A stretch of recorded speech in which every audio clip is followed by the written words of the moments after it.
제가 예전에 남편 사업할 때 보증을 서준 게 있는데 채권자들이 갑자기 독촉을 하기 시작했어요. 얼마나 되는데요? 3억 원이에요. 법적으로 피할 방법이 없다고 해요. 변호사도 만나봤는데 어쩔 수 없다고 하더라고요. 태수는 깜짝 놀랐습니다. 3억 원이라니 너무 큰 금액이었습니다. 그런 큰 돈을? 저도 그렇게 많은 돈은 없어요. 알고 있어요. 그래서 더 죄송한 거예요. 하지만 달리 방법이 없어서. 정희는 울먹이며 말했습니다. 태수는 고민에 빠졌습니다. 지금까지 총 5,500만 원을 도와줬는데 3억 원은 정말 감당하기 어려운 금액이었습니다. 하지만 정희의 절망적인 모습을 보니 차마 거절할 수 없었습니다. 집을 담보로 대출을 받아볼게요. 정말요? 하지만 그럼 선생님 집이 위험해지는 거 아닌가요?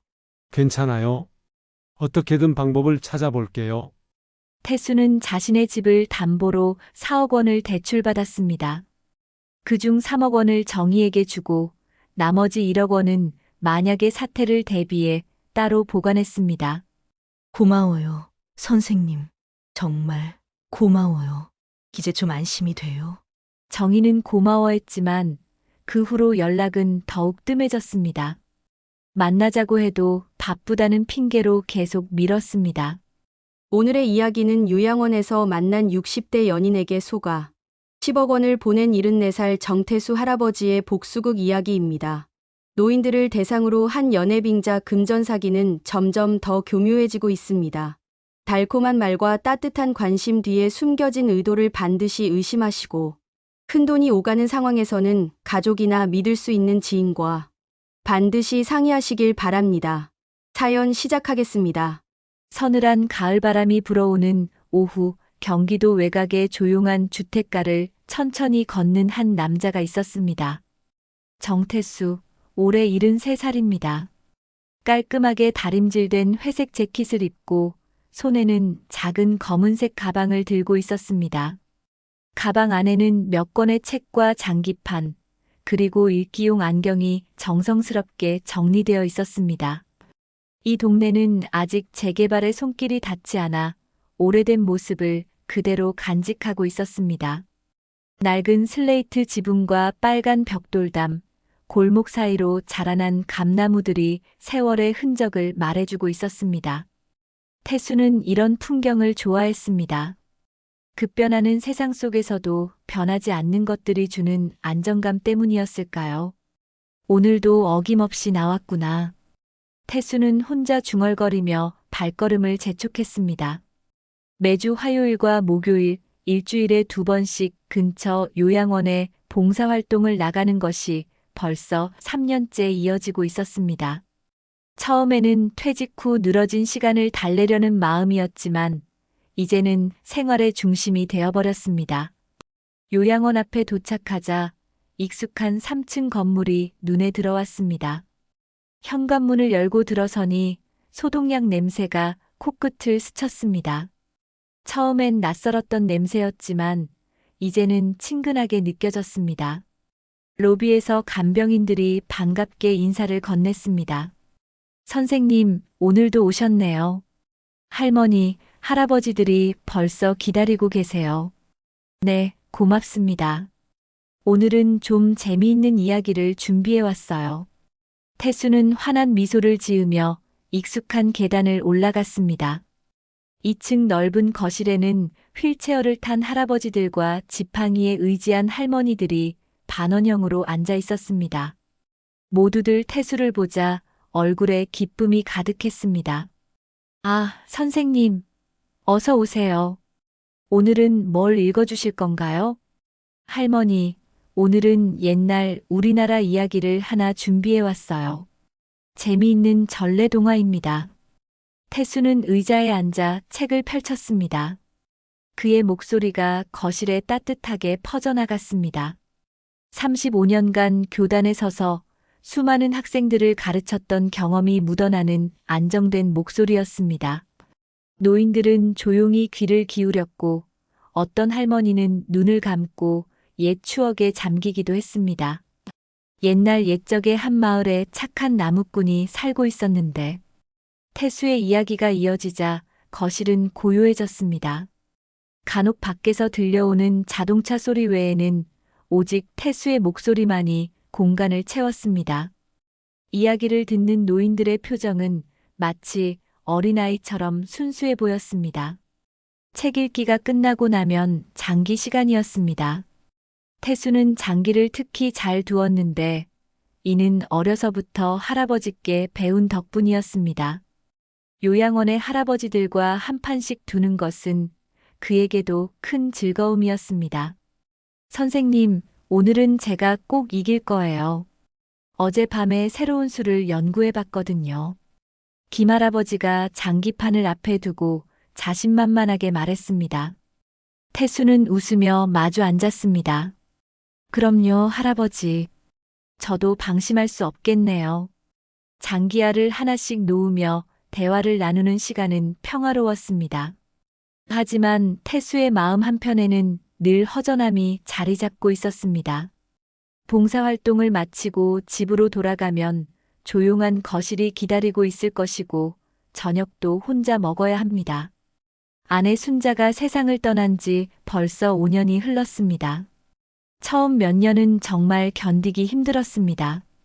집 안 곳곳에 남아있는 순자의 흔적들, 함께 사용하던 물건들을 볼 때마다 가슴이 먹먹해졌습니다.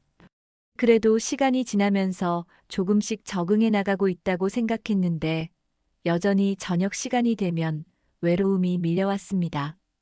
장기를 마치고 요양원을 나서는 길, 태수는 마음속으로 중얼거렸습니다.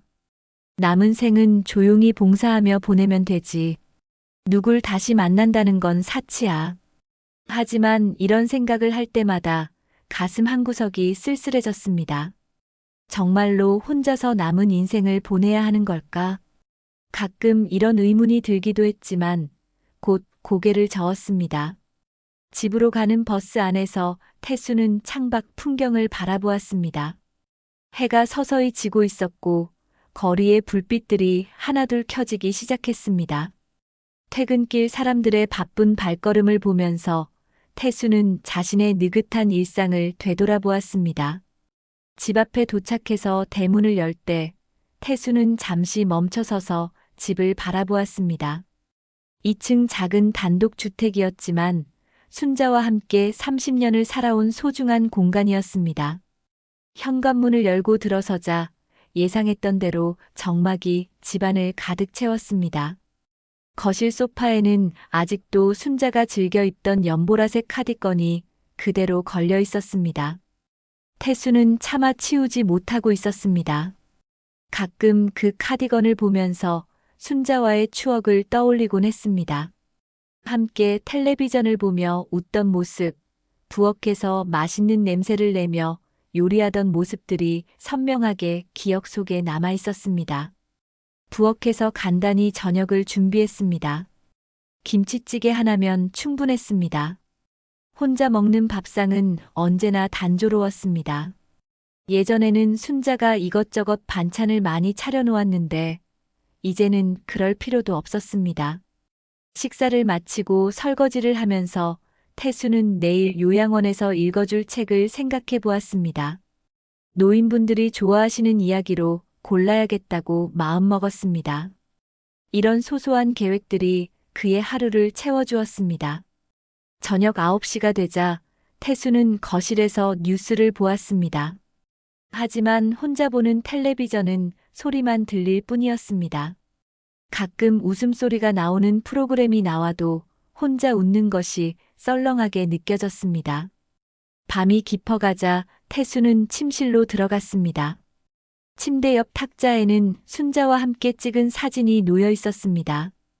결혼 30주년 기념으로 찍었던 사진이었는데 두 사람 모두 환하게 웃고 있었습니다. 태수는 그 사진을 바라보며 작은 한숨을 내쉬었습니다. 창밖으로 달빛이 은은하게 들어왔습니다. 조용한 밤이었습니다. 태수는 이불을 덮고 누웠지만 쉽게 잠들지 못했습니다. 마음 한구석의 허전함이 오늘도 그를 깨어있게 만들고 있었습니다. 이런 밤이면 순자가 곁에 있던 시절이 더욱 그리워졌습니다. 목요일 오후 태수는 평소와 같이 요양원으로 향했습니다. 가을이 깊어가면서 거리의 나무들이 노랗게 물들기 시작했습니다.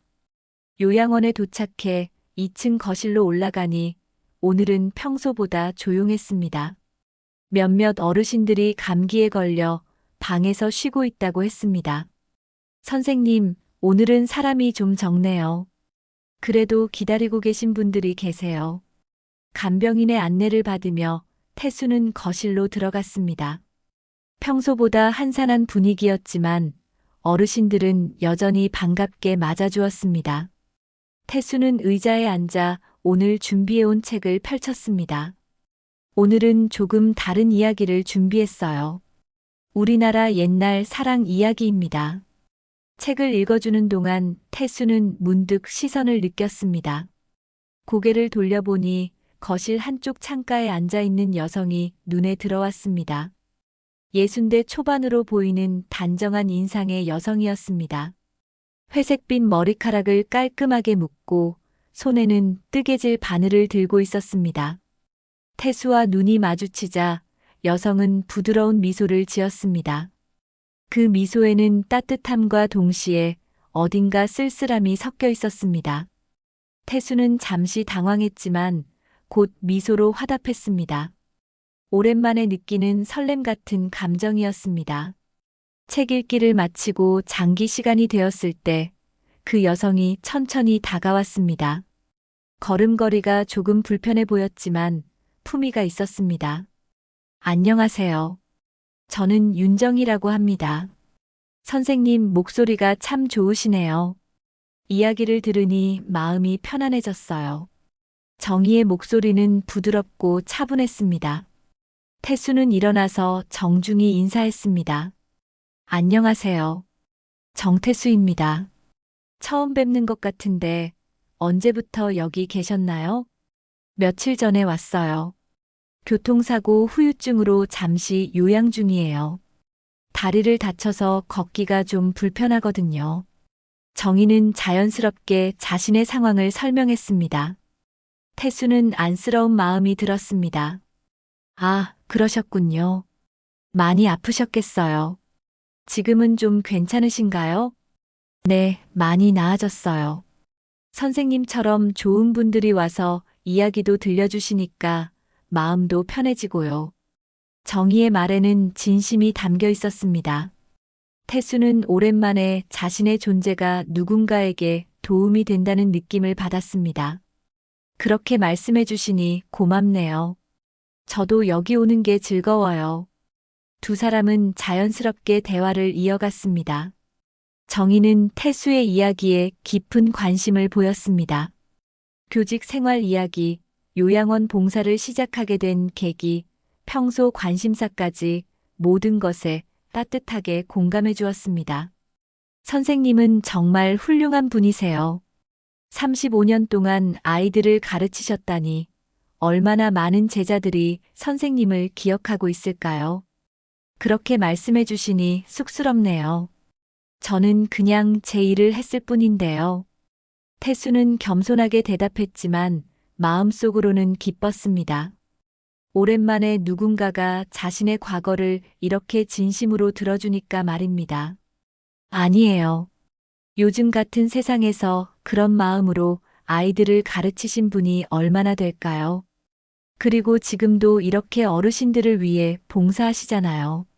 정희의 눈빛이 진지해졌습니다. 그 순간 태수는 마음 한구석이 따뜻해지는 것을 느꼈습니다. 언제부터인가 잊고 있었던 감정이었습니다. 장기를 두는 동안에도 정희는 옆에서 지켜보며 가끔 웃음을 터뜨렸습니다. 태수가 좋은 술을 둘 때마다 박수를 쳐주기도 했습니다. 그런 정희의 모습이 태수에게는 새로웠습니다. 선생님 장기 정말 잘 두시네요. 아버지가 살아계셨을 때 자주 보던 모습이에요. 정희 씨도 장기를 아시나 봐요? 어릴 때 아버지께서 가르쳐 주셨어요. 지금은 거의 기억이 안 나지만요. 정희는 아련한 표정으로 말했습니다. 그 표정에서 태수는 어떤 그리움을 느꼈습니다. 자신과 비슷한 외로움이 있는 것 같았습니다. 봉사활동 시간이 끝나갈 무렵 정희가 조심스럽게 말을 꺼냈습니다. 선생님, 혹시 시간이 되시면 내일 요양원 앞 카페에서 커피 한 잔 하실 수 있을까요? 오랜만에 좋은 분을 만나서 더 이야기하고 싶어서요. 태수는 잠시 망설였습니다. 아내가 돌아가신 후 다른 여성과 개인적으로 만난 적이 없었기 때문입니다. 하지만 정희의 진실한 눈빛을 보니 거절하기 어려웠습니다. 그럼요. 저도 좋습니다. 정말요? 고마워요. 그럼 내일 오후 2시쯤 어떠세요? 네, 좋습니다. 약속을 정하고 나서 태수는 요양원을 나섰습니다. 집으로 가는 길이 평소와 달랐습니다. 발걸음이 가벼웠고 마음 한구석이 설레었습니다. 오랜만에 느끼는 감정이었습니다. 정희와의 대화를 되짚어 보니 모든 말 하나하나가 진심으로 느껴졌습니다. 자신의 이야기를 그렇게 진지하게 들어주는 사람을 만난 것이 언제였는지 기억이 나지 않았습니다. 선생님 같은 분, 제 인생에도 있었으면 좋았을 텐데요. 정희가 마지막에 한 말이 계속 귓가에 맴돌았습니다. 그 말에는 어떤 의미가 담겨 있었을까요? 태수는 혼자 상상하며 미소를 지었습니다. 집에 도착해서도 평소와는 다른 기분이었습니다. 거실의 적막함이 여전했지만 마음은 한결 가벼웠습니다. 저녁을 준비하면서도 내일 정희와의 만남을 생각하니 기대가 되었습니다. 어떤 이야기를 나눌까? 어떤 옷을 입고 갈까? 이런 생각들이 태수의 머릿속을 채웠습니다. 오랜만에 누군가를 만난다는 설렘이었습니다. 그날 밤 태수는 평소보다 일찍 잠자리에 들었습니다. 하지만 쉽게 잠들지 못했습니다. 정희의 따뜻한 미소와 진심 어린 대화가 계속 떠올랐습니다. 이런 감정을 느껴도 되는 걸까 하는 죄책감도 있었지만 동시에 오랜만에 느끼는 설렘도 있었습니다. 순자의 사진을 바라보며 태수는 마음속으로 중얼거렸습니다. 여보, 나도 이제 조금은 덜 외로워도 되는 거 맞지? 창밖으로 달빛이 들어오고 있었습니다. 오늘 밤의 달빛은 유난히 밝아 보였습니다. 태수는 내일을 기대하며 천천히 눈을 감았습니다. 금요일 오후 2시, 태수는 요양원 앞 작은 카페에 앉아 정희를 기다리고 있었습니다. 평소보다 일찍 나와서 옷차림을 다시 한번 점검했습니다. 깔끔한 셔츠에 짙은 청색 가디건을 입고 머리도 단정하게 빗어 넘겼습니다. 오랜만에 누군가를 만나러 가는 설렘이 가슴을 두근거리게 했습니다. 죄송해요, 늦었나요? 정희가 카페 문을 열고 들어왔습니다. 연한 핑크색 블라우스에 베이지색 가디건을 입은 모습이 단정하면서도 우아했습니다. 다리가 불편함에도 불구하고 차림새에 신경을 쓴 것이 느껴졌습니다. 아니에요, 저도 방금 왔어요. 여기 앉으세요. 태수는 일어나서 정희가 앉을 의자를 빼주었습니다. 정희는 고마워하며 천천히 앉았습니다. 커피 드실까요? 아니면 다른 음료를 원하시나요? 따뜻한 아메리카노 부탁드려요. 태수는 카운터에서 커피 2잔을 주문했습니다. 작은 카페는 조용했고 창밖으로는 가을 햇살이 부드럽게 들어왔습니다.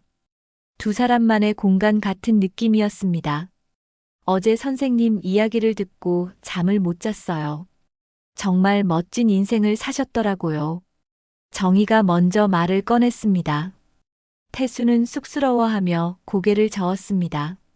그런 건 아니에요. 그냥 평범하게 살았을 뿐인데요. 아니에요. 35년 동안 교사로 일하시면서 얼마나 많은 아이들의 인생에 영향을 주셨을까요? 저는 그런 일을 해본 적이 없어서 더욱 존경스러워요.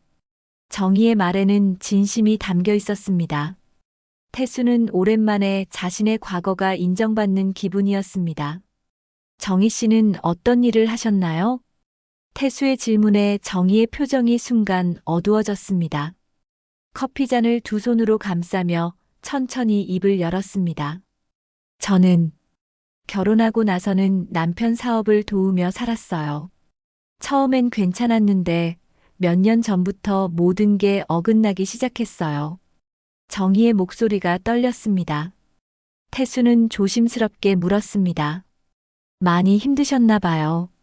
남편이 사업에 실패하면서 빚이 너무 많이 졌어요. 집도 잃고 남편은 스트레스로 병까지 얻었죠. 그러다가 2년 전에 세상을 떠났어요. 정희는 눈시울이 붉어지면서 말을 이었습니다. 더 힘든 건 딸이에요. 아직 30도 안 됐는데 큰 병에 걸렸어요. 수술비며 치료비며. 정말 막막해요. 태수는 정희의 손을 바라보았습니다. 고생한 흔적이 역력했습니다. 마음이 아팠습니다. 그래서 교통사고까지 당하신 거군요. 정말 많이 힘드셨겠어요. 사실 교통사고도 정신이 없어서 길을 건너다가 당한 거예요. 요즘 너무 많은 일이 겹쳐서 정신을 못 차리겠어요. 정희가 눈물을 닦으며 말했습니다. 태수는 가슴이 뭉클했습니다. 이런 어려운 상황에서도 요양원에서 보인 따뜻한 미소를 잊을 수 없었습니다. 혼자서 감당하기 힘드시겠어요. 네. 정말 외로워요. 의지할 사람도 없고 딸은 병원에 있고 가끔 이대로 포기하고 싶다는 생각도 들어요. 정희의 고백을 들으며 태수는 자신도 모르게 보호 본능이 생겼습니다. 이런 착한 사람이 혼자서 그 모든 고통을 감당하고 있다니 마음이 아팠습니다. 그런 생각은 하지 마세요. 딸분이 얼마나 어머니를 필요로 하겠어요. 고마워요, 선생님.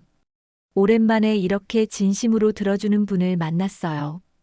두 사람의 대화는 점점 깊어졌습니다.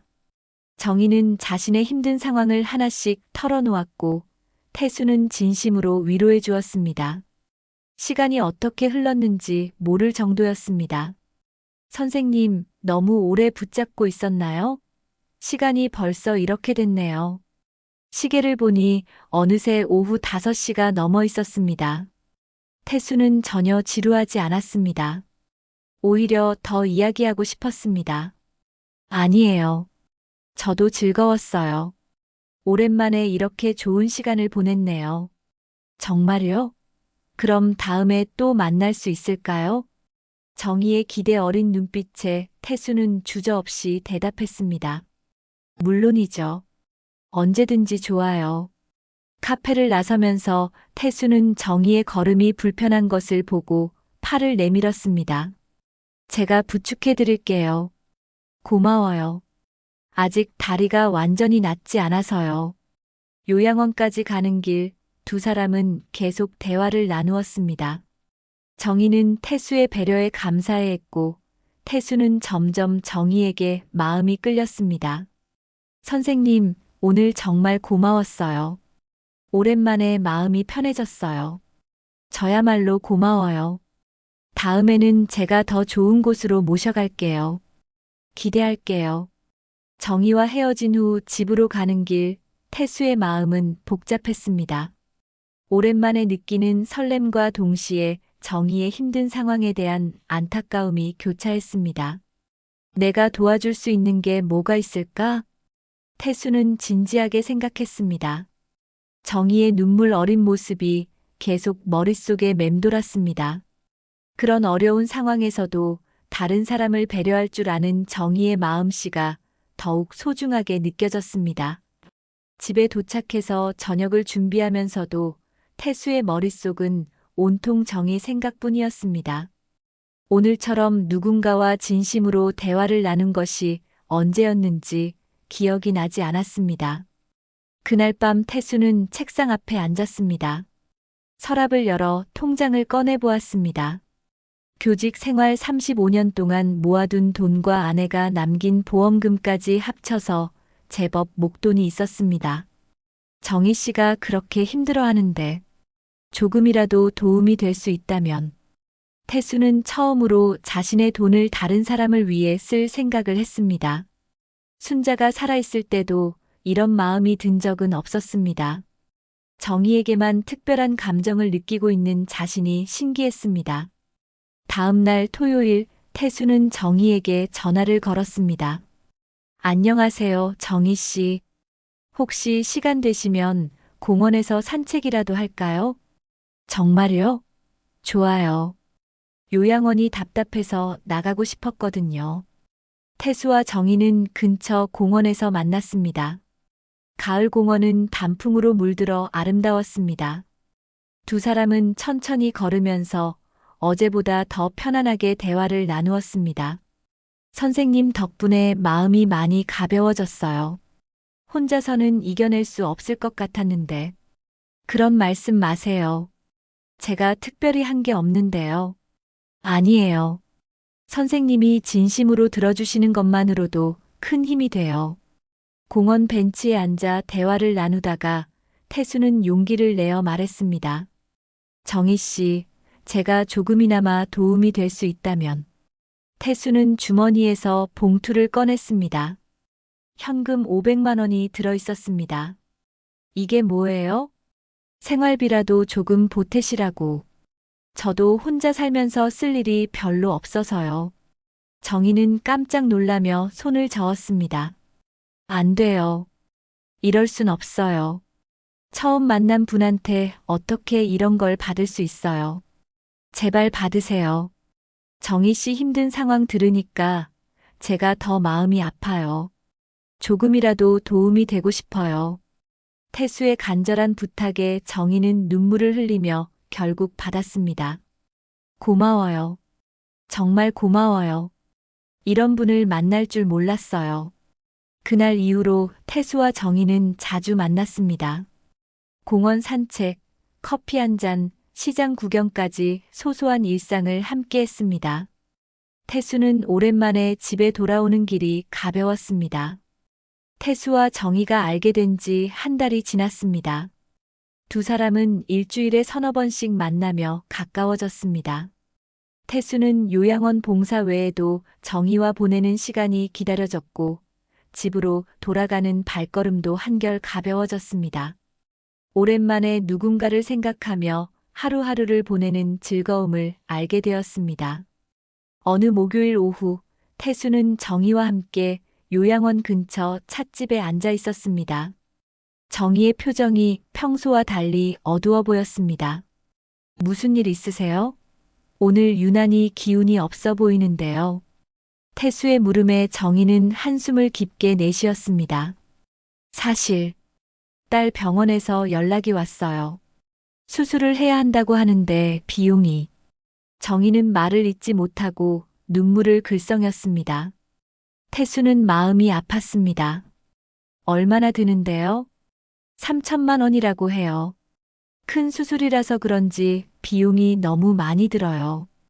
어디서 그런 돈을 구하겠어요. 정희는 손수건으로 눈물을 닦으며 말했습니다. 태수는 그런 정희를 보며 가슴이 먹먹해졌습니다. 보험은 안 되나요? 일부는 되지만 대부분 본인 부담이에요. 특수한 수술이라서 보험 적용이 잘 안 된다고 하더라고요. 태수는 잠시 생각에 잠겼습니다. 3천만 원이라는 금액이 적지 않았지만 정희의 딸이 위험한 상황이라니 가만히 있을 수 없었습니다. 언제까지 필요한데요? 이번 달 안에는 입금을 해야 한다고 해요. 수술 날짜가 정해져서요. 정희의 목소리가 점점 작아졌습니다. 태수는 마음을 정했습니다. 제가 도와드릴게요. 네. 뭐라고 하셨어요? 정희는 믿을 수 없다는 표정으로 태수를 바라봤습니다. 3천만 원 제가 준비해 드릴게요. 딸분이 위험한데 가만히 있을 수 없어요. 안 돼요, 선생님. 그렇게 큰 돈을 어떻게 받을 수 있어요? 지난번 500만 원도 아직 못 갚았는데. 정희는 손을 저으며 극구 거절했습니다. 하지만 태수의 마음은 이미 정해져 있었습니다. 갚으실 생각하지 마세요. 저도 이 돈을 쓸 일이 없어요. 혼자 살면서 뭘 그리 많이 쓰겠어요.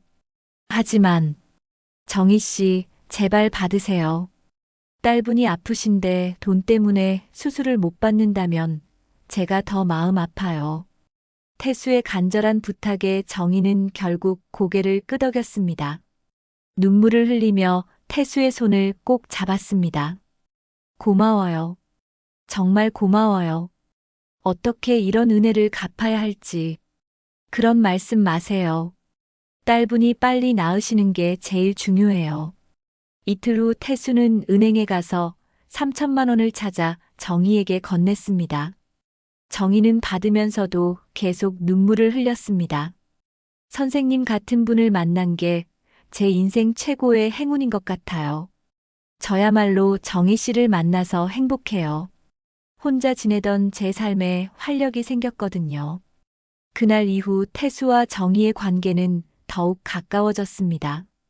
정희는 태수에게 더욱 의지하게 되었고, 태수는 정희를 지켜줘야 한다는 사명감이 생겼습니다. 하지만 한 달 후 정희는 또 다른 문제를 가지고 왔습니다. 선생님, 집 전세 계약이 곧 만료되는데 집주인이 전세금을 올려달라고 해요. 얼마나 올린다고 하는데요? 2천만 원을 더 내야 한다고 해요. 그렇지 않으면 나가라고 하는데 딸이 수술받고 회복 중인데 이사를 갈 수도 없고. 태수는 또다시 마음이 아팠습니다. 이제 막달의 수술이 끝났는데 집까지 잃을 위기라니 정희의 상황이 너무 안타까웠습니다. 제가 또 도와드릴게요. 안 돼요, 선생님. 벌써 받은 게 너무 많아요. 어떻게 이런 부탁을 계속 드릴 수 있어요. 하지만 태수는 이미 마음을 정했습니다. 정희와 딸이 길거리에 나앉을 수는 없었습니다. 괜찮아요. 제가 지켜드릴게요. 며칠 후 태수는 또다시 2천만 원을 정희에게 건넸습니다. 정희는 고마워하면서도 미안해했습니다. 그런데 이상하게도 그 이후부터 정희의 연락이 뜸해지기 시작했습니다. 예전에는 매일 안부 전화를 했는데 이제는 태수가 먼저 연락해야 통화가 되었습니다. 요즘 바쁘신가 봐요. 연락이 잘 안 되네요. 아, 죄송해요. 딸 간병하느라 정신이 없어서요. 정희는 그럴듯한 이유를 댔지만 태수는 뭔가 달라진 느낌을 받았습니다. 예전처럼 따뜻한 목소리가 아니었습니다. 또 한 달이 지나자 정희는 새로운 문제를 들고 왔습니다. 선생님, 제가 예전에 남편 사업할 때 보증을 서준 게 있는데 채권자들이 갑자기 독촉을 하기 시작했어요. 얼마나 되는데요? 3억 원이에요. 법적으로 피할 방법이 없다고 해요. 변호사도 만나봤는데 어쩔 수 없다고 하더라고요. 태수는 깜짝 놀랐습니다. 3억 원이라니 너무 큰 금액이었습니다. 그런 큰 돈을. 저도 그렇게 많은 돈은 없어요. 알고 있어요. 그래서 더 죄송한 거예요. 하지만 달리 방법이 없어서. 정희는 울먹이며 말했습니다. 태수는 고민에 빠졌습니다. 지금까지 총 5,500만 원을 도와줬는데 3억 원은 정말 감당하기 어려운 금액이었습니다. 하지만 정희의 절망적인 모습을 보니 차마 거절할 수 없었습니다. 집을 담보로 대출을 받아볼게요. 정말요? 하지만 그럼 선생님 집이 위험해지는 거 아닌가요? 괜찮아요. 어떻게든 방법을 찾아볼게요. 태수는 자신의 집을 담보로 4억 원을 대출받았습니다. 그중 3억 원을 정희에게 주고 나머지 1억 원은 만약의 사태를 대비해 따로 보관했습니다. 고마워요, 선생님. 정말 고마워요. 이제 좀 안심이 돼요. 정희는 고마워했지만 그 후로 연락은 더욱 뜸해졌습니다. 만나자고 해도 바쁘다는 핑계로 계속 미뤘습니다. 언제 시간이 되세요? 오랜만에 커피라도 한잔해요. 아, 요즘 딸 간병도 해야 하고 이런저런 일들 처리하느라 바빠서요. 조금 더 기다려주세요. 태수는 섭섭했지만 이해하려고 했습니다. 정희도 나름대로 힘든 상황이니까 여유가 없을 거라고 생각했습니다. 그런데 어느 날 우연히 요양원 근처에서 정희를 봤습니다. 다른 남자와 함께 카페에 앉아 있는 모습이었습니다. 태수는 깜짝 놀라서 멀리서 지켜봤는데 정희의 표정이 밝아 보였습니다. 누구지? 친척인가? 태수는 의문이 생겼지만 직접 물어보지는 못했습니다. 혹시 오해할 수도 있다고 생각했기 때문입니다. 하지만 그날 이후로 태수의 마음에는 작은 의심이 생기기 시작했습니다. 정희의 변한 태도와 오늘 본 광경이 계속 마음에 걸렸습니다. 11월에 쌀쌀한 바람이 불던 어느 목요일, 태수는 설레는 마음으로 집을 나섰습니다. 오늘은 정희와 함께 제주도 여행을 떠나기로 한 날이었습니다. 일주일 전 정희가 먼저 제안한 여행이었습니다. 선생님, 그동안 저한테 너무 많은 도움을 주셨잖아요. 제가 조금이나마 보답하고 싶어서요. 제주도 여행 어떠세요? 정희의 제안에 태수는 기뻤습니다. 오랜만에 정희와 제대로 시간을 보낼 수 있다는 생각에 마음이 들떴습니다.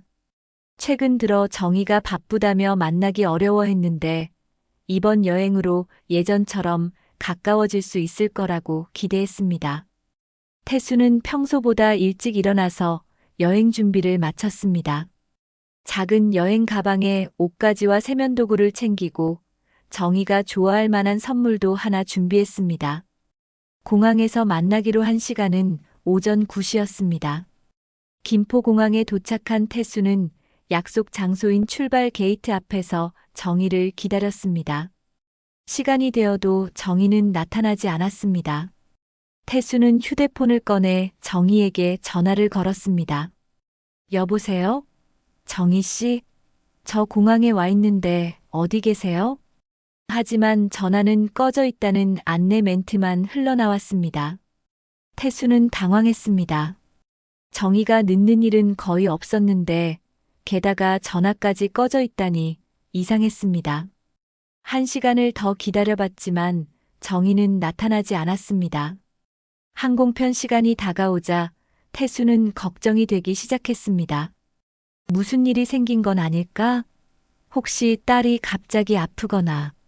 태수는 요양원에 전화를 걸어봤습니다. 안녕하세요. 윤정희 씨 계신가요? 아, 그분은 한 달 전에 퇴원하셨어요. 다른 곳으로 옮겨가신다고 하시더라고요. 요양원 직원의 말에 태수는 더욱 당황했습니다. 정희가 퇴원했다는 이야기를 들은 적이 없었습니다. 태수는 여행을 포기하고 정희가 살고 있다던 원룸으로 향했습니다. 지하철을 타고 1시간 넘게 걸려 도착한 곳은 낡은 다세대 주택이 즐비한 동네였습니다. 원룸 앞에 도착해서 초인종을 눌러봤지만 아무 대답이 없었습니다. 태수는 집주인을 찾아갔습니다. 죄송한데 여기 윤정희라는 분 계신가요? 윤정희? 아, 그 여자요? 벌써 한 달 전에 나갔어요. 집주인의 말에 태수는 머리가 멍해졌습니다. 한 달 전에요? 그럼 언제부터 안 계셨던 건가요? 아, 그 여자 이상했어요. 갑자기 나간다고 하더니 연락도 안 되고 보증금도 못 받았어요. 태수는 믿을 수 없었습니다. 정희가 한 달 전부터 여기 살지 않았다는 것이었습니다. 그럼 그동안 정희는 어디 살고 있었던 걸까요? 혹시 다른 연락처나 주소 남긴 게 있나요? 아무것도 없어요. 그냥 급하게 나간다고 하고 사라졌어요. 태수는 허탈한 마음으로 집으로 돌아왔습니다. 집에 도착해서도 정희에게 계속 전화를 걸어봤지만 여전히 꺼져 있었습니다.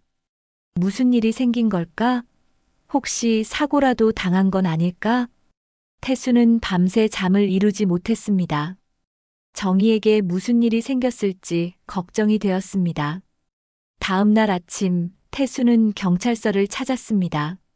실종 신고를 하고 싶은데요. 언제부터 연락이 안 되셨나요? 어제부터요. 약속을 했는데 나타나지 않고 전화도 안 되고 경찰관은 태수의 이야기를 들어보더니 고개를 저었습니다. 하루 정도로는 실종 신고가 어려워요. 성인이니까 며칠 더 기다려보시고 일주일 이상 연락이 안 되면 다시 오세요. 태수는 경찰서를 나와 은행으로 향했습니다. 혹시 정희가 급한 일이 생겨서 돈이 필요했을 수도 있다고 생각했기 때문입니다. 은행에서 통장을 확인한 태수는 충격을 받았습니다.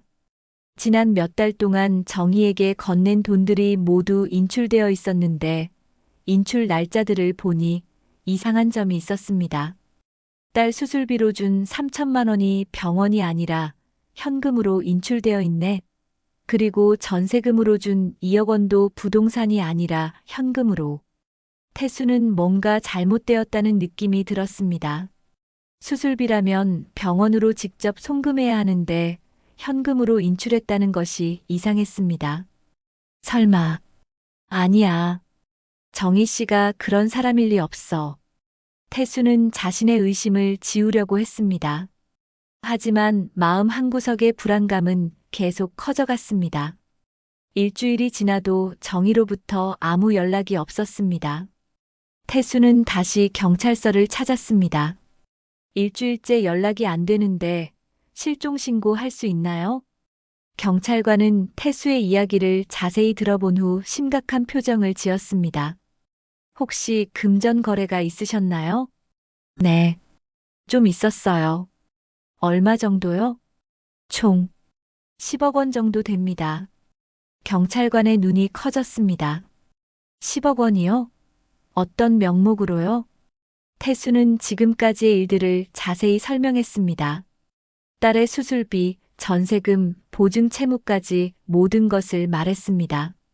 아버님, 혹시 사기를 당하신 건 아닐까요? 요즘 이런 수법에 연애 사기가 많거든요. 연애 사기요? 태수는 처음 듣는 말이었습니다. 경찰관이 설명해 주었습니다. 혼자 사시는 중년이나 노년층을 대상으로 연인 관계를 맺은 후 돈을 빼앗는 수법이에요. 처음에는 작은 금액부터 시작해서 점점 큰 돈을 요구하죠. 태수는 머리가 하얗게 변하는 느낌이었습니다. 정희와의 모든 순간들이 떠올랐습니다. 처음 만남, 따뜻한 미소, 눈물 어린 호소, 그리고 점점 커지는 금전 요구. 하지만 정희 씨는 그런 사람이 아니에요. 정말 진심이었어요. 경찰관은 안타까운 표정으로 태수를 바라봤습니다. 일단 수사를 시작해 보겠습니다. 하지만 자발적으로 준 돈이라서 되찾기는 쉽지 않을 겁니다. 태수는 경찰서를 나와 벤치에 주저앉았습니다. 10억 원이라는 거금이 사라진 것도 충격이었지만 정의에 대한 자신의 감정이 모두 거짓이었을 수도 있다는 생각에 더욱 절망스러웠습니다. 설마 정말 모든 게 거짓이었던 건가? 태수는 하늘을 올려다보며 중얼거렸습니다. 회색 구름이 무겁게 드리워진 하늘이 자신의 마음 같았습니다. 집으로 돌아가는 길, 태수는 지난 몇 달을 되돌아보았습니다. 정희의 따뜻한 미소, 진심 어린 대화, 눈물 어린 호소들이 모두 연기였을 수도 있다는 생각에 가슴이 미어졌습니다. 태수는 며칠 동안 집에서 나오지 못했습니다. 10억 원이라는 거금을 잃은 것도 충격이었지만 정의에 대한 자신의 진심이 모두 이용당했을 수도 있다는 생각에 더욱 절망스러웠습니다. 식사도 제대로 하지 못한 채 멍하니 지내던 태수에게 경찰서에서 연락이 왔습니다. 정태수 님이시죠? 신고하신 사건 관련해서 연락드렸는데 혹시 시간 되시면 서에 한번 나와주실 수 있을까요? 태수는 무거운 마음으로 경찰서를 찾았습니다. 담당 형사는 중년의 남성으로 안타까운 표정으로 태수를 맞았습니다. 조사 결과 윤정희라는 이름은 가명인 것 같습니다. 그 이름으로 된 신분증이나 주민등록이 확인되지 않거든요. 태수는 또 한 번 충격을 받았습니다. 이름마저 가짜였다니 자신이 알던 정이라는 사람은 대체 누구였을까요? 그럼 진짜 이름은 뭔가요? 아직 파악하지 못했습니다. 하지만 비슷한 수법의 사기 사건들을 조사해 보니 연관성이 있어 보입니다. 형사는 파일을 넘기면서 설명을 이어갔습니다. 실은 이런 연애 사기 사건이 요즘 늘고 있어요. 특히 혼자 사시는 중장년층을 대상으로 하는 경우가 많죠. 태수는 자신만 당한 게 아니라는 사실에 조금 위안이 되면서도 동시에 화가 났습니다. 이런 비정한 일을 하는 사람들이 있다는 것이 믿어지지 않았습니다. 다른 피해자들은 얼마나 당했나요? 보통 몇 천만 원에서 1억 원 정도인데 신고자님 경우는 피해 규모가 큰 편이에요. 경찰서를 나온 태수는 공허한 마음으로 집으로 돌아왔습니다. 그런데 집에 도착하니 낯익은 차 한 대가 서 있었습니다. 차에서 내린 사람을 보고 태수는 깜짝 놀랐습니다. 선생님, 준호야, 어떻게 여기를? 박준호는 태수가 20년 전에 가르쳤던 제자였습니다. 지금은 경찰에서 형사로 일하고 있었습니다. 경찰서에서 선생님 사건 이야기를 들었어요. 너무 걱정돼서 찾아왔습니다. 태수는 반가우면서도 부끄러웠습니다. 제자 앞에서 이런 창피한 일을 당했다는 것이 민망했습니다. 준호야, 선생이 바보같이 당했구나. 선생님, 그런 말씀 마세요. 이런 사기꾼들이 워낙 교묘해요. 선생님만 당한 게 아니에요. 준호는 태수를 집 안으로 모시고 들어가서 차를 끓여드렸습니다. 오랜만에 만난 제자의 배려에 태수는 조금 마음이 누그러졌습니다. 선생님, 저도 이런 사건들을 많이 봤는데요. 포기하면 안 돼요. 꼭 잡을 수 있어요. 정말 그럴까? 경찰에서는 어렵다고 하던데. 담당 형사가 경험이 부족해서 그래요. 저희 팀이 이런 사건 전담이거든요. 제가 도와드릴게요. 준호의 말에 태수는 희망을 품기 시작했습니다. 하지만 이름도 가짜고 연락처도 모르는데 어떻게 찾을 수 있을까? 선생님, 요즘 범죄자들이 아무리 교묘해도 흔적은 남겨요. 카메라도 많고 전자결제 기록도 있고요. 준호는 노트북을 꺼내서 태수에게 보여주었습니다. 일단 선생님이 정희 씨와 만났던 장소들을 다시 가봐야 해요. 카페, 요양원, 공원 같은 곳 말이에요. 다음 날부터 태수와 준호는 함께 수사를 시작했습니다. 먼저 요양원을 찾아갔습니다. 윤정이라는 분 기억하시나요? 간병인들에게 물어보니 흥미로운 사실을 알 수 있었습니다. 아, 그분요? 사실 환자가 아니었어요. 봉사자로 잠깐 왔다가 사라진 분이에요. 봉사자요? 네, 처음에는 봉사하러 왔다고 하더니 며칠 후부터는 환자인 척 하고 계시더라고요. 이상하다고 생각했는데 태수는 충격을 받았습니다. 정희가 교통사고로 요양 중이라던 것도 거짓말이었던 것입니다. 봉사자 등록할 때 신분증 확인 안 하셨나요? 그때는 바빠서 대충 이름만 적고 넘어갔어요. 준호는 요양원의 봉사자 명단을 확인했습니다. 여기 적힌 이름도 가명이네요. 하지만 전화번호는 진짜일 수도 있어요. 전화번호를 역추적해 본 결과 선불폰으로 구매한 것이었지만 구매 장소는 확인할 수 있었습니다.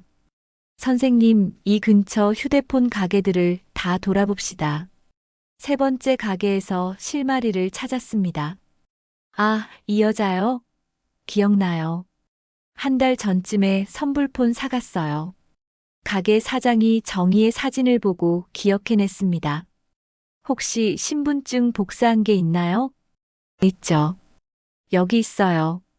신분증을 확인해 보니 진짜 이름은 김미경이었습니다. 나이도 정희가 말한 것보다 5살이나 많았습니다. 김미경. 이제 진짜 이름을 알았네요. 준호는 김미경의 신분을 조회해 봤습니다. 선생님, 이 사람 전과가 있어요.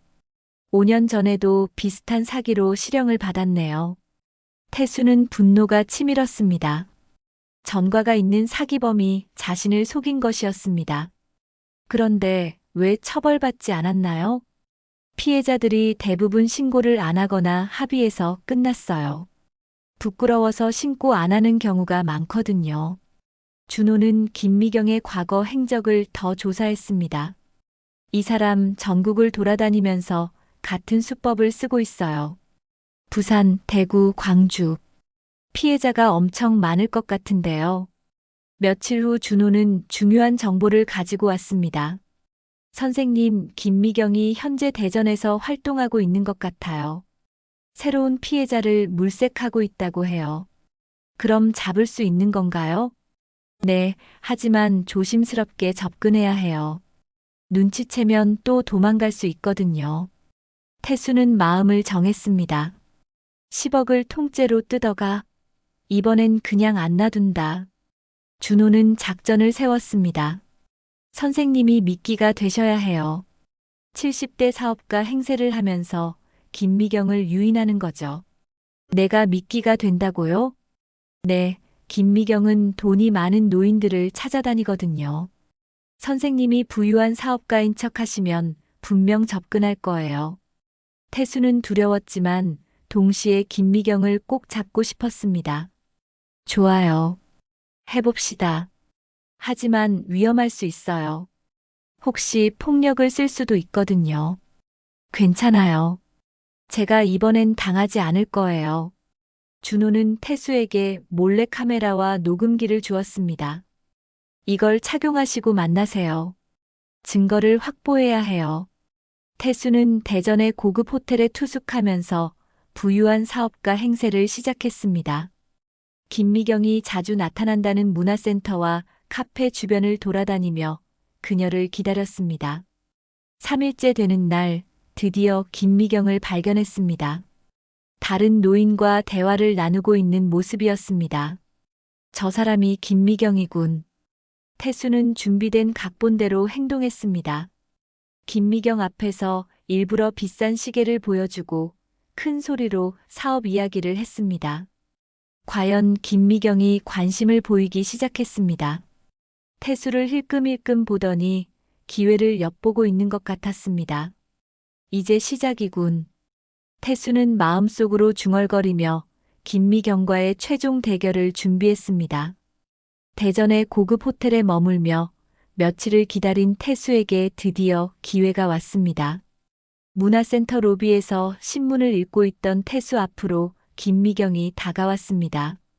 정이라는 이름으로 알고 있던 그 여자였지만 이제는 완전히 다른 사람으로 보였습니다. 실례합니다. 혹시 정 사장님이신가요? 김미경은 정중한 목소리로 말했습니다. 태수는 준비된 대로 연기를 시작했습니다. 네, 맞습니다. 어떻게 아셨나요? 아, 제가 문화센터에서 일하고 있는데요. 사업하시는 분들 많이 만나거든요. 혹시 투자 상담 같은 거 필요하시면 도움드릴 수 있을 것 같아서요. 태수는 속으로 냉소했습니다. 벌써 돈 냄새를 맡고 접근하는 것이었습니다. 투자 상담이요? 관심 있네요. 요즘 할 만한 투자처를 찾고 있었거든요. 김미경의 눈이 반짝였습니다. 태수는 가슴에 숨겨둔 녹음기가 제대로 작동하고 있는지 확인했습니다. 그럼 조용한 곳에서 자세히 이야기해 볼까요? 제가 아는 좋은 한정식 집이 있어요. 좋습니다. 안내해 주세요. 두 사람은 시내의 고급 한정식 집으로 향했습니다. 태수는 준호에게 미리 연락해서 주변에 대기하도록 했습니다. 한정식집 개별 룸에 들어가자 김미경은 본격적으로 이야기를 시작했습니다. 사장님은 어떤 사업을 하고 계신가요? 건설업을 했었는데 은퇴하고 나서는 부동산 투자 위주로 하고 있어요. 요즘 현금이 좀 많아서 어디 투자할 곳을 찾고 있었거든요. 태수는 일부러 돈이 많다는 것을 강조했습니다. 김미경은 더욱 관심을 보였습니다. 얼마 정도 투자를 생각하고 계신가요? 글쎄요, 20억 정도는 움직일 수 있어요. 김미경의 표정이 변했습니다. 지금까지 만난 상대 중 가장 큰 물고기를 만난 것 같은 표정이었습니다. 와, 정말 큰 규모네요. 그런데 사장님, 혹시 가족은 어떻게 되세요? 아내는 몇 년 전에 세상을 떠났고 자식들은 모두 외국에 나가 있어요. 지금은 혼자 살고 있어요. 태수는 일부러 외로운 상황을 강조했습니다. 김미경이 노리는 바로 그런 상황이었기 때문입니다. 그러시군요. 그럼 많이 외로우시겠어요. 김미경은 동정 어린 목소리로 말했습니다. 예전 정희 때와 똑같은 수법이었습니다. 네, 그렇죠.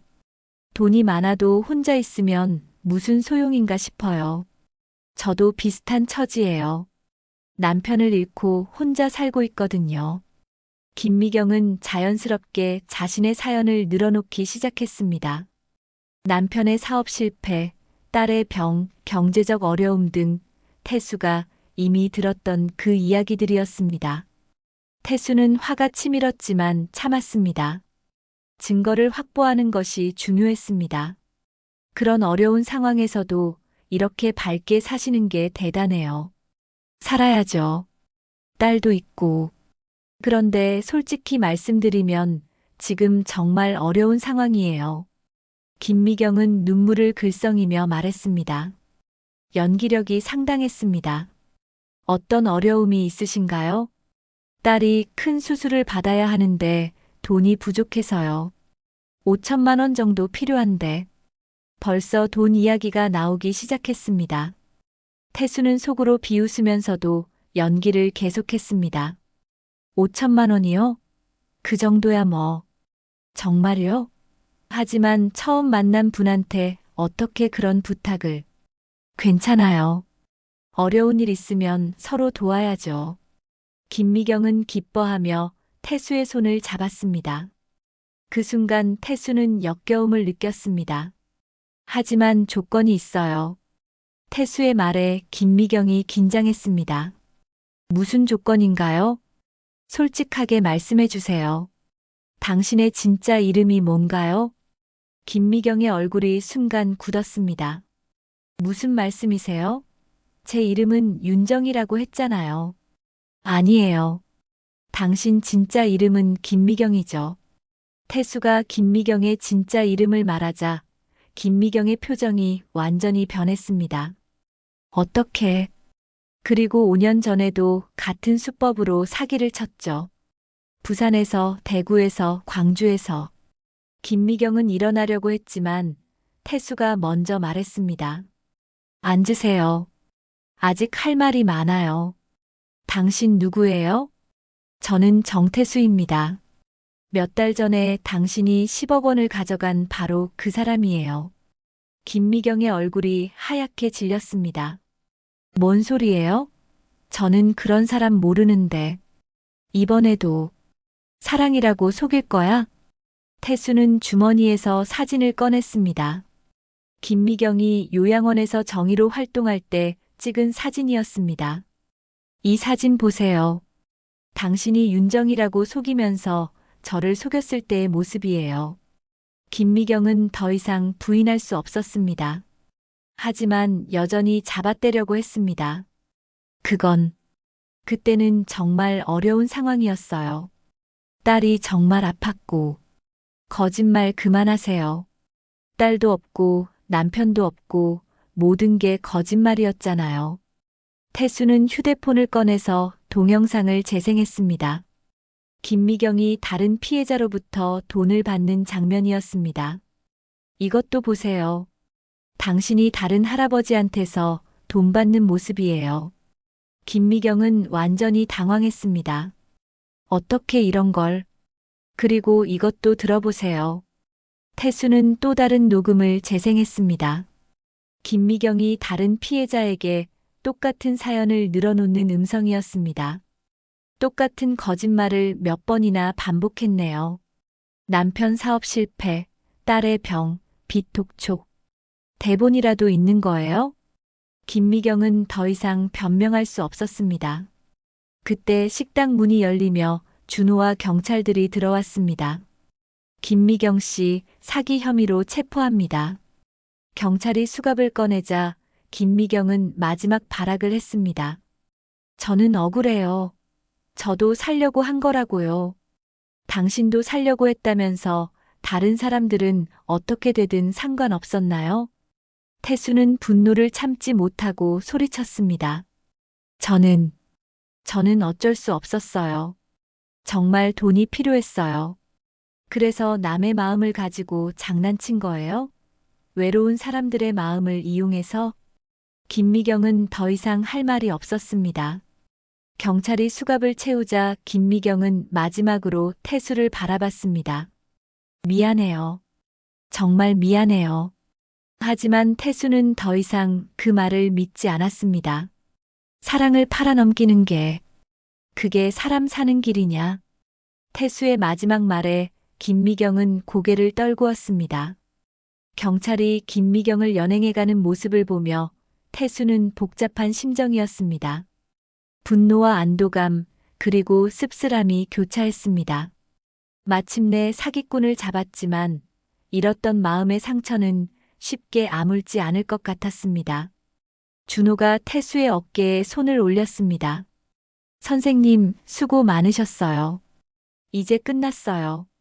정말 끝난 걸까, 준호야? 네, 이번엔 증거가 확실해서 무거운 처벌을 받을 거예요. 그리고 돈도 상당 부분 되찾을 수 있을 거예요. 태수는 깊은 한숨을 내쉬었습니다. 길고 긴 악몽이 드디어 끝나는 것 같았습니다. 김미경이 체포된 지 6개월이 지났습니다. 법원의 판결이 나던 날, 태수는 준호와 함께 법정에 앉아 있었습니다. 판사가 판결문을 읽어내려가는 소리가 엄숙하게 울려 퍼졌습니다. 피고인 김미경에게 사기죄로 징역 5년, 피해금 배상을 명한다. 방청석에서 작은 박수 소리가 들렸습니다. 김미경의 다른 피해자들도 함께 왔기 때문이었습니다. 태수는 마침내 정의가 실현되었다는 안도감을 느꼈습니다. 법정을 나서면서 준호가 태수의 팔을 잡았습니다. 선생님, 축하드려요. 이제 정말 끝났어요. 고마워, 준호야. 내가 아니었으면 포기했을 거야. 선생님이 용기 내셨기 때문에 가능한 일이었어요. 그리고 다른 피해자들도 도움을 받게 되었고요. 실제로 김미경 사건이 알려지면서 다른 피해자들도 용기를 내어 신고했습니다. 총 12명의 피해자가 확인되었고 피해 금액은 30억 원에 달했습니다. 며칠 후 은행에서 연락이 왔습니다. 김미경이 숨겨둔 계좌에서 상당한 금액이 발견되었다는 소식이었습니다.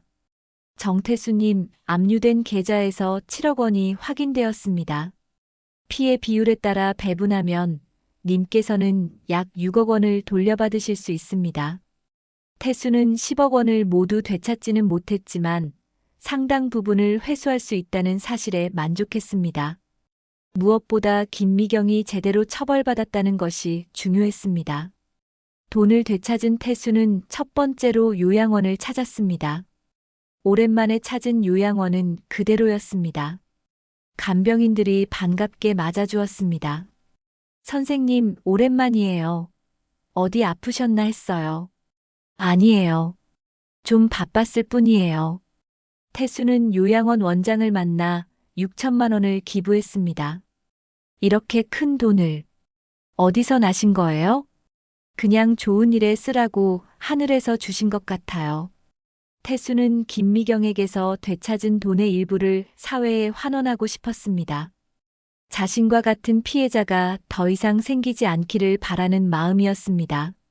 요양원에서는 태수의 기부금으로 노인 사기 예방 교육 프로그램을 만들기로 했습니다. 태수는 직접 강사로 나서서 자신의 경험을 이야기하기로 했습니다. 첫 번째 교육날, 태수는 떨리는 마음으로 강단에 섰습니다. 20여 명의 어르신들이 진지한 표정으로 앉아 있었습니다. 안녕하세요. 저는 정태수입니다. 여러분께 제 부끄러운 이야기를 들려드리려고 합니다. 태수는 김미경을 만나서부터 사기를 당하기까지의 과정을 솔직하게 이야기했습니다. 처음에는 부끄러웠지만 점점 목소리에 힘이 들어갔습니다. 외로움이 우리를 약하게 만듭니다. 하지만 그 외로움을 악용하는 사람들이 있다는 걸 잊으면 안 됩니다. 어르신들은 태수의 이야기에 집중했습니다. 누군가는 고개를 끄덕이기도 하고 누군가는 안타까워하기도 했습니다. 하지만 포기하면 안 됩니다. 잘못된 것은 반드시 바로 잡아야 해요. 저처럼 말이죠. 강의가 끝나고 한 할머니가 다가왔습니다. 선생님, 사실 저도 비슷한 일을 당할 뻔했어요. 오늘 이야기 듣고 정말 도움이 되었어요. 이런 반응들을 보며 태수는 자신의 경험이 헛되지 않았다는 생각이 들었습니다. 그날 오후 태수는 오랜만에 혼자 공원을 산책했습니다. 김미경과 처음 산책했던 그 공원이었습니다.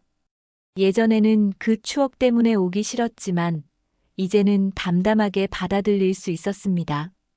벤치에 앉아 하늘을 바라보며 태수는 중얼거렸습니다. 내 마음도 내 삶도 이제 내가 지킨다.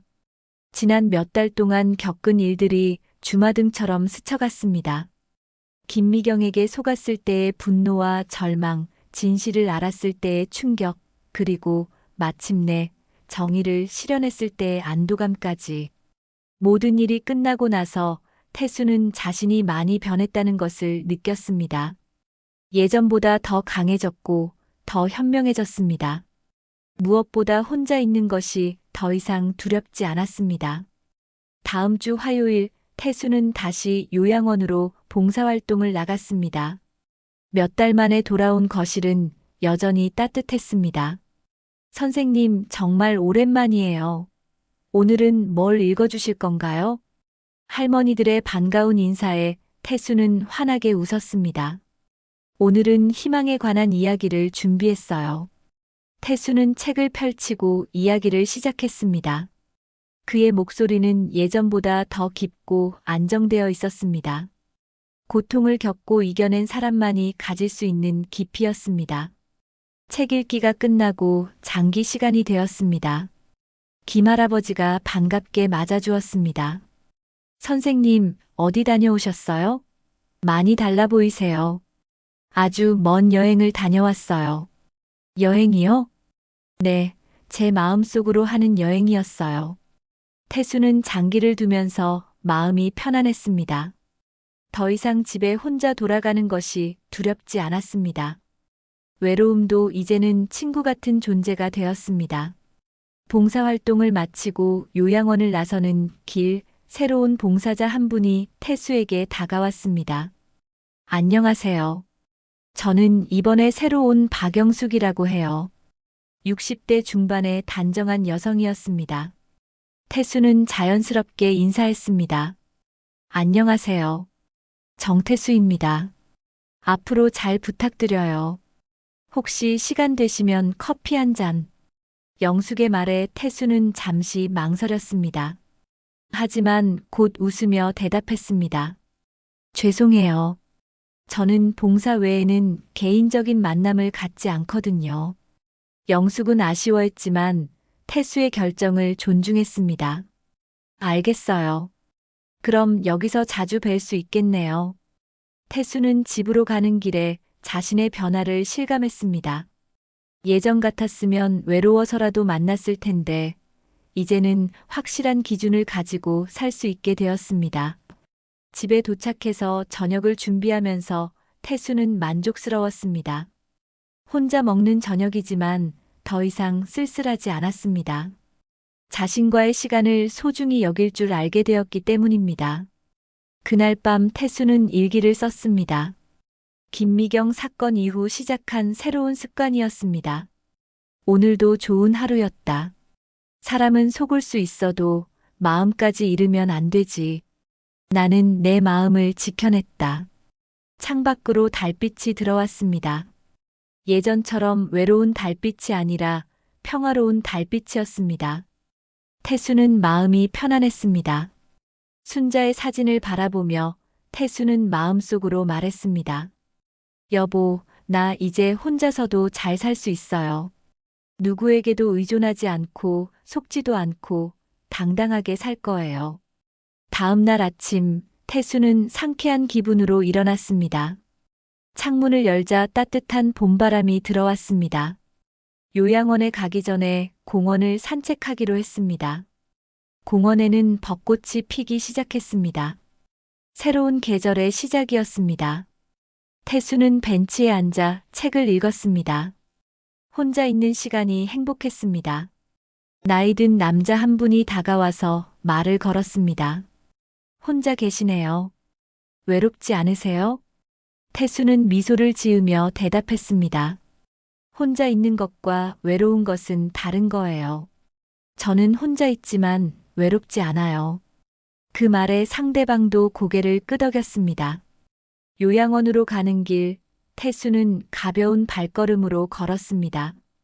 오늘도 어르신들에게 좋은 이야기를 들려드리고 함께 시간을 보낼 생각에 기뻤습니다.